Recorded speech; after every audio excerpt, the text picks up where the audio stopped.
నమస్తే టీవీ7 న్యూస్ కి స్వాగతం. మండల కేంద్రమైన వరికుంటపాడు పంచాయతీలోని జంగంరెడ్డిపల్లి గ్రామంలో నిమ్మతి ప్రతాప్, నేలటూరి మహేష్ ఇరు కుటుంబాల మధ్య పాత కక్షలతో ఘర్షణ వాతావరణం నెలకొంది.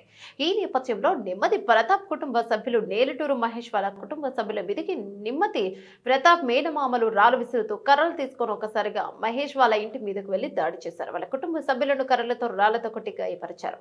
ఇక పాత కక్షలు మనసులో పెట్టుకుని కుటుంబాన్ని లేకుండా చేయని హత్యాయత్నం చేశారని నేలటూరి మహేష్ కుటుంబీకులు ఆవేదన వ్యక్తం చేశారు. నిమ్మతి ప్రతాప్ తమ మేనమామలతో కలిసి మహేష్ ఇంటిపై దాడి చేశారు. నేలటూరి మహేష్ ఇంటి మీదకి ఒక్కసారిగా నేలటూరి నాగరాజు, నేలటూరి నాగేశ్వరరావు, నేలటూరి ప్రసాద్, నేలటూరి సుందరరావు, నిమ్మతి వెంకటరత్న, నిమ్మతి వినోద్, నేలటూరి వసంతరావు, అల్లుడు రాజేష్ శేషం రాజు, నేలటూరి వసంతరావు, అల్లుడు రాజేష్ శేషం రాజు, నిమ్మతి చందు, నిమ్మతి నాగేంద్రమ్మ, నిమ్మతి జీవమ్మ, నిమ్మతి విమలమ్మ, నేలటూరి స్వాతి, నేలటూరి శ్యామల వీరందరూ కలిసి దాడి చేయడంలో ఆవుల పద్మతలకు బలమైన గాయం తగిలింది. వెంటనే ప్రభుత్వ ఆసుపత్రికి తరలించారు. ఆమె తలకు 10 కుట్లు పడినట్లుగా వైద్యులు తెలిపారు.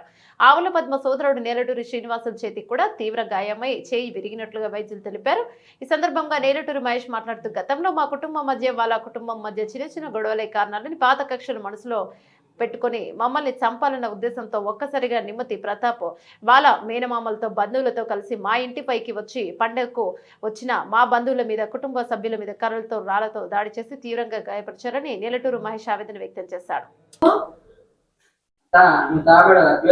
చెప్పు